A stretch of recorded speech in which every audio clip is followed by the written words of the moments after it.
इंदौर से बिलासपुर जा रही चलती नर्मदा एक्सप्रेस में सीहोर के पास युवती की हत्या करने वाले इंदौर के युवक सागर सोनी को पुलिस ने हिरासत में ले लिया है। आशंका है कि एक तरफा प्रेम के चलते सागर ने ही युवती की हत्या की है। वह 3 साल से युवती को परेशान कर रहा था। गौरतलब है कि इंदौर के 3 पुलिया इलाके में रहने वाली मुस्कान हाड़ा पति कपिल यादव मंगलवार शाम भाई से मिलने भोपाल जा रही थी। वह स्लीपर कोच में थी। कोच में ही सागर सोनी भी था।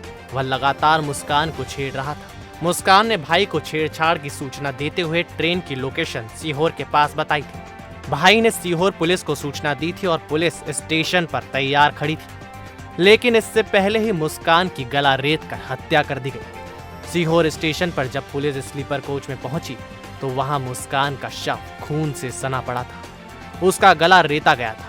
सहयात्री पूछताछ में कुछ खास जानकारी नहीं दे सके। बस इतना ही पता चला कि आरोपी इंदौर से ही ट्रेन में सवार था। वह मुस्कान से लगातार छेड़छाड़ कर रहा था।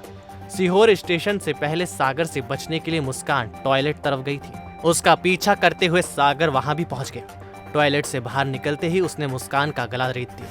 मुस्कान अपनी सीट की तरफ भागी, लेकिन पहली सीट के पास ही वह गिर पड़ी। स्टेशन के फुटेज एवं रेल टिकट के आधार पर सागर सोनी को हिरासत में लिया गया।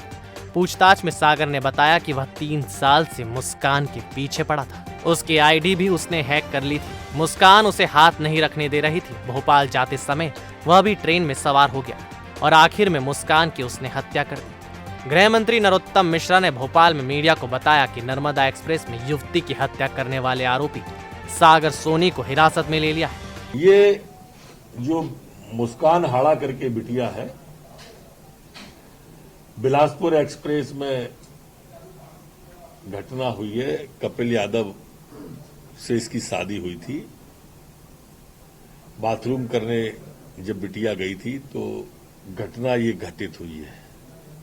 पुलिस को संदेह है कि सागर सोनी जो इंदौर का निवासी है उसने इस घटना को अंजाम दिया। उस सागर सोनी को हिरासत में ले लिया गया है, पकड़ लिया गया है। चलती ट्रेन में युवती मुस्कान की हत्या ने ट्रेन यात्रियों की सुरक्षा पर सवाल खड़े कर दिए हैं। ट्रेन में यात्रियों की सुरक्षा के लिए जीआरपी जवान तैनात रहते हैं। घटना के समय यह जवान क्या कर रहे थे? युवती के भाई ने समय पर पुलिस को सूचना दे दी थी। अगर सीहोर पुलिस ने ट्रेन में मौजूद जीआरपी जवानों को अलर्ट किया होता तो मुस्कान की जान बचाई जा सकती थी। चल के बिलासपुर जाती है नर्मदा एक्सप्रेस, उसके रिजर्वेशन कोच में, स्लीपर कोच में ये घटना घटी है। अपने सीहोर आउटर से 1-1.5 किलोमीटर पहले कुछ झगड़े की आवाज़ आई थी। सर जो उनके साथ में बैठे हुए थे उनको, और लड़की भाग के आई और सीट पे बैठने की कोशिश करी और गिर गई। किसी लड़के ने उसकी मदद भी करने की कोशिश की, पर मदद नहीं कर पाया। काफ़ी खून दे रहा था और सीहोर स्टेशन के पहले ही उसकी डेथ हो चुकी थी। उसका नाम मुस्कान हाड़ा है।